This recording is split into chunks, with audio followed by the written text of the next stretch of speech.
মাথায় তালাক দিবে, এটা স্বাভাবিক না অস্বাভাবিক? 100-র মধ্যে 99টাই তেমন হওয়ার কথা যে রাগের মাথায় দিবে তালাক, আবার 3 তালাক দিয়েছে। এখন আমি মিটমাট করব কিভাবে? হ্যাঁ, আপনাদের কুমিল্লায় একজন আছেন, আমি নাম নাই বলি, আছেন একজন, আমি ব্যক্তিগতভাবেও চিনি। 500 টাকা দিলে আলহামদুলিল্লাহ মিটমাট হয়ে যায় বিভিন্ন সূরাতে। এর মধ্যে একটা সূরাত হলো, দুইজনকে হাজির করে, একজন পর্দার আড়ালে, একজন সামনে, জিজ্ঞেস করে কালেমাটা বলতো।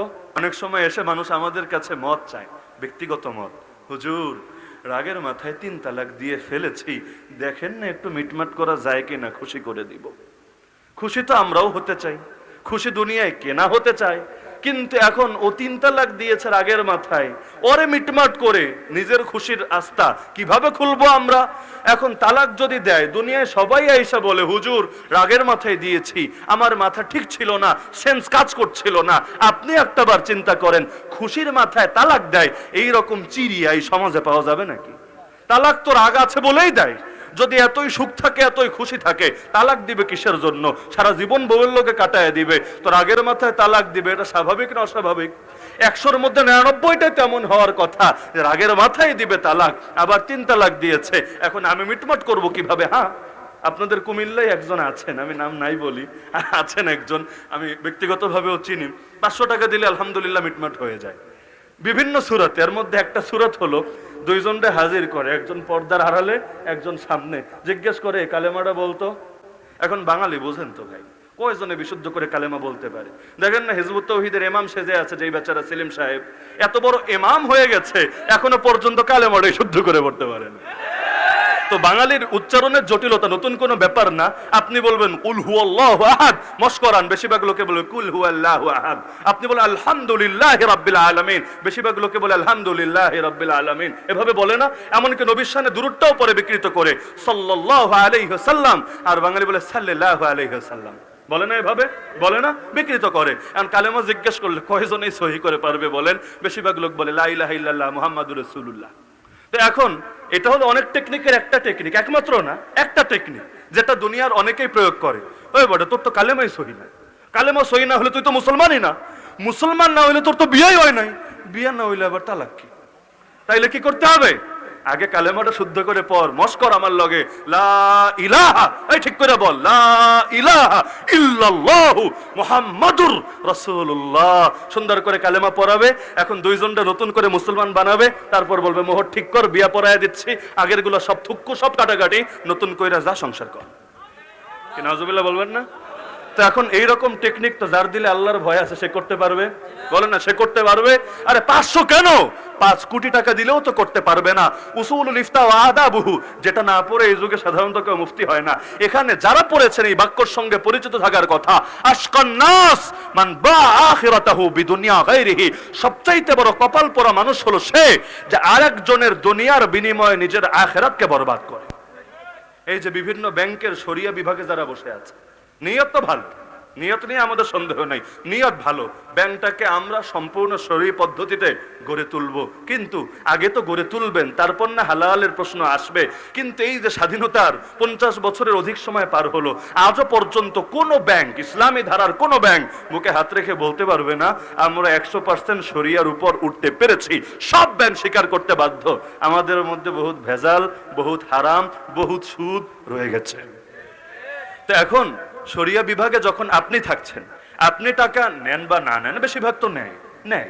যদি নাও নেন, কিন্তু আপনি ব্যানার হচ্ছেন নাকি হচ্ছেন না?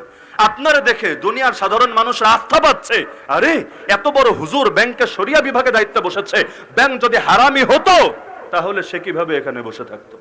তারপরে হযরতের বিশেষ সোহবত প্রাপ্ত যারা, মাওলানা আব্দুল মালিক সাহেবের কারগুজারি নিজে গিয়ে আপনি শুনে আসেন, তার বড় ভাই মারকাজুদ্দাওয়ার মুদির আল্লামা আব্দুল্লাহ হাফিজাহুল্লাহ তার কারগুজারি শুনে আছেন। কত ব্যাংক থেকে, বাংলাদেশের ইসলামী ধারার বহুত ব্যাংক থেকে তাদের কাছে বহুতবার অফার গিয়েছে, আসেন আপনাদেরকে সর্বোচ্চ সম্মানে দিয়ে আমরা শরিয়া বিভাগে রাখবো, কিন্তু তারা বলেছেন এই এই এই শর্ত, যেগুলো মানলে সম্পূর্ণ ইসলামিয়া শরী হতে পারবে, এগুলো যদি মানতে রাজি থাকো তাহলে আমরা আসবো, মানতে রাজি না থাকলে আমরা নাই। কিন্তু এগুলো যদি মানে ওদের ধান্দা কমে যাবে, ব্যবসা কমে যাবে, এ কারণে মানতেও রাজি হয় না। আজও পর্যন্ত হুজুররা সেখানে যান নাই। আমি সাইনবোর্ড হব। আর দুনিয়া গড়বেন আপনি, খাবেন আপনি, টাকা পাবেন আপনি, মুনাফা পাবেন আপনি, লাভ পাবেন আপনি, আর কিয়ামতের ময়দানে ফাঁসবো আমি, কবরের আযাবে আক্রান্ত হবে আমি, জাহান্নামে যাব আমি। এর চাইতে বড় কপাল পোড়ার জিনিস কি হতে পারে? এই যে আজকাল 3 তালাক দিলে 1 তালাক গণ্য করার মতো হুজুর দেশে নাই, বলে না নাই? 3 তালাক দিলে নাকি 1 তালাক হয়ে যায়। দলিল দলিল বলবে 7ম বা 8ম শতকের অমুক অমুক হুজুর বলেছেন। ভালো কথা। 4 ইমাম যেই মাসালায় একমত, বুঝছেন, সচরাচর আমি মাসালা নিয়ে মাহফিলে আলোচনা করি না বা পছন্দও করি না, কারণ মাসালার আলোচনা সবাই সমানভাবে গিলতে পারে না, অনেকের বদহজম হয়ে যায়। কিন্তু উদাহরণ হিসেবে যেহেতু আসলো, বিষয়টা ক্লিয়ারই করি।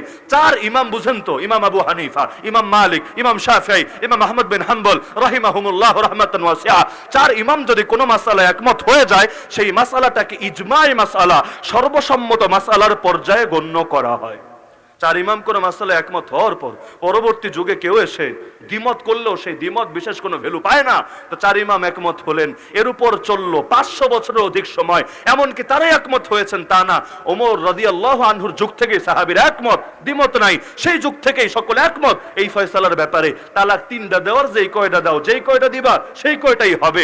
এবং দলিলের বিচারে দেখলেও, হাদিসের বিচারে দেখলেও এই মত হাদিসের বিচারেও বেশি শক্তিশালী, আর বাকি মতের পক্ষে যে দলিল দেওয়া হয় তুলনামূলক এটার বিচারে দুর্বল। কিন্তু আজকাল দেখবেন এই ফতোয়া গণহারে মানুষ গিলতে শুরু করেছে। এমনকি সব ক্ষেত্রে যদি সম্পূর্ণ হানাফি হয়, কওমি মাদ্রাসার হুজুরদের বয়ান শুনে তাদের ফতোয়া মেনে চলে, তারপরও তালাক দেওয়ার পর এই ক্ষেত্রে এসে অন্য ধারায় চলে যায়। কেন? কারণ এখানে সুবিধা বেশি পাওয়া যায়, ধান্দা বেশি পাওয়া যায়। অথচ একটাবার চিন্তা করেন, এই যে গণহারে ফতোয়া দিচ্ছেন 3 তালাক দিলেও 1 তালাক হবে, তার মানে সংসার করো, সহবাস করো, বাচ্চা কাচ্চা নাও, কোনো ব্যাপার না। একটাবার চিন্তা করেছেন দলিলও তো দুর্বল, সব বিচারেই তো এটা সব দিক থেকেই দুর্বল। তো এই যে ফতোয়া দিয়ে তাদের সংসারের ব্যবস্থা করলেন, মজা তো তারা নিবে, আনন্দ তো তারা পাবে, বিনিময়ে যদি আপনার জাহান্নামে জ্বলা লাগে, আপনার পরিণতি কি হবে? তো মুফতি সাহেবদের বড় ঝামেলা এখানে ভাই, বললেও সমস্যা, না বললেও সমস্যা। বললে বান্দা বেজার, না বললে আল্লাহ বেজার। আল্লাহ বেজার কিভাবে? যদি কেউ ইলম গোপন করে, কিয়ামতের দিন তার গলায় আগুনের লাগাম লাগিয়ে উঠানো হবে। নাউজুবিল্লাহ বলবেন না? এতে আমিও হতে পারি, আপনিও হতে পারেন। যারাই জানার পরও জ্ঞানকে গোপন করবে, তাতে পরিপূর্ণ আলেমই হোক আর সাধারণ মানুষ, যারা 10টা 20টা 50টা বিষয় জানে, জানার পরও যদি গোপন করেন দুনিয়ার বাতিলের ভয়ে, তাগুতের ভয়ে, অর্থের লোভে, কিয়ামতের দিনে আপনার গলায় লাগাম লাগিয়ে, তো জাহান্নামের আগুনের লাগাম লাগিয়ে উপস্থাপন করা হবে রব্বুল আলামিনের সামনে। তো বিধান দেওয়ার মালিক কে? হালাল হারাম ঘোষণার মালিক কে? আমারে বলেন, মদ হালাল নাকি হারাম? আরে বলেন, হালাল না হারাম? কি ক্লান্ত আপনারা? শেষ করে দিব। মদ হালাল না হারাম? হারাম করেছেন কে? এখন দুনিয়ার কোন বাপের বেটার ক্ষমতা আছে লাইসেন্স দিয়ে এটাকে হালাল করার? আজকাল হুজুরদেরকে এসে বলে, হুজুর মাদকের বিরুদ্ধে বয়ান করেন, সুদের বিরুদ্ধে বয়ান করেন, ধর্ষণের বিরুদ্ধে বয়ান করেন, সন্ত্রাসের বিরুদ্ধে বয়ান করেন, ঘুষের বিরুদ্ধে বয়ান করেন, এর বাইরে আর কিছু বললেন না। ভালো কথা, এই যে 5টা টপিক দিলা, এগুলো নিয়ে বয়ান করলেও আমি গ্যারান্টি দিয়ে বলছি কোন হুজুরের চাকরি থাকবে না। বলবে দলিল কি? কোন মদের বিরুদ্ধে আমাকে বলতে বলছো আগে ক্লিয়ার করো। সব মদ নাকি লাইসেন্স ছাড়া মদ? আরে হুজুররা যখন মদ নিয়ে বয়ান করে সব মদের বিপক্ষেই বলে না? সব মদের বিপক্ষে বলে কি না? তাহলে নায়ক নায়িকা, গায়ক গায়িকা, নর্তকী, নষ্টা, ভ্রষ্টা, এগুলোকে মদের লাইসেন্স দেয় কে? রাত বিরাতে বারগুলো গিয়ে কাঁপিয়ে রাখে কে? নাইট ক্লাবগুলোকে সুন্দর সাজে সজ্জিত করে রাখে কে? রাতের বেলা নেশাগ্রস্ত হয়ে গাড়ি ড্রাইভিং করতে গিয়ে বিভিন্ন সাইকেল, মোটরসাইকেল, রিক্সায় মেরে দেয় কে? এরা আসে থেকে? এরা তো এই দেশের নাগরিক। পুলিশের সামনে প্রকাশ্যে বুক ফুলিয়ে মদ খায়, পুলিশ তার নাইট ক্লাব পাহারা দেয়, তার বারকে পাহারা দেয়। তাহলে কোন মদের বিরুদ্ধে আমাকে বলতে বলছো? তার মানেটা কি? লাইসেন্স নিয়ে না খেলে ক্ষতি হয়, লাইসেন্স নিয়ে খেলে বড় উপকার হয়। এই পার্থক্য তুমি কোথায় পেলা? আরে মদ যদি হারাম হয়, সব মদই হারাম হবে। মদকে হারাম করেছেন আল্লাহ, এখন লাইসেন্স নিলেও হারাম, লাইসেন্স না নিলেও হারাম। এই ভাগ করার অধিকার তোমাদেরকে কে দিল? যে লাইসেন্সের বিনিময়ে তোমাদের পকেট গরম করে দিলে হালাল, আর তোমাদেরকে টাকা পয়সা না দিয়ে লুকায় লুকায় খেলে হারাম। হুজুরদেরকে বলে সন্ত্রাসের বিপক্ষে বলেন, জঙ্গিবাদের বিপক্ষে বলেন। কোন সন্ত্রাস? ক্লিয়ার করো। সাধু শুধু হুজুররা যখন আন্দোলনে নামে খতমে নবুয়ত হেফাজতের জন্য, আল্লাহর নবীর ইজ্জত হেফাজতের জন্য, নাস্তিক, মুরতাদ, শাতিমে রাসূল, গুস্তাখে রাসূলের বিপক্ষে, তখন সবার মনে পড়ে সন্ত্রাসের কথা, তখন সবার মনে পড়ে জঙ্গিবাদের কথা। বলে মসজিদে মসজিদে বয়ান করেন, কেউ যাতে এই সন্ত্রাসী কাজে না জড়ায়, হেফাজতে ইসলাম যাতে সন্ত্রাস না করে, অমুক অমুক হুজুর যাতে সন্ত্রাস না করে, বক্তারা যাতে ওয়াজে সন্ত্রাসী বয়ান না দেয়। ভালো কথা। তো হুজুররা এই সন্ত্রাস নিয়ে বয়ান করবে, তর্কের খাতিরে মানলাম এইটা সন্ত্রাস, খারাপ সন্ত্রাস মানলাম তর্কের খাতিরে। শিক্ষাঙ্গনে যারা সন্ত্রাস করে, টেন্ডারবাজিতে যারা সন্ত্রাস করে, দলের ব্যানার লাগিয়ে রাস্তাঘাটে যারা সন্ত্রাস করে, এমনকি রাস্তাঘাটে গতকাল পর্যন্ত দেখলাম এক ট্রাফিকের সঙ্গে পুলিশের সঙ্গে পর্যন্ত যাচ্ছে তাই ব্যবহার করেছে দলীয় পরিচয়কে কেন্দ্র করে, আবার কখনো পুলিশের গায়ে হাত পর্যন্ত তোলে দলীয় ব্যানারকে ব্যবহার করে। তাহলে সেই ক্ষেত্রে তখন কি সন্ত্রাস নিষিদ্ধ থাকে না? তখন কি সন্ত্রাসের বিরুদ্ধে বলার প্রয়োজনীয়তা থাকে না? আরে হুজুর খালি এক সন্ত্রাসের বিপক্ষে বলবে আর এক সন্ত্রাসের বিপক্ষে বলবে না, এটা তো কখনোই মূলনীতির দাবি হয় না। বললে তো সবগুলোর বিপক্ষেই বলতে হবে, কিন্তু সবগুলো নিয়ে বললে হুজুরেরা চাকরি থাকে না।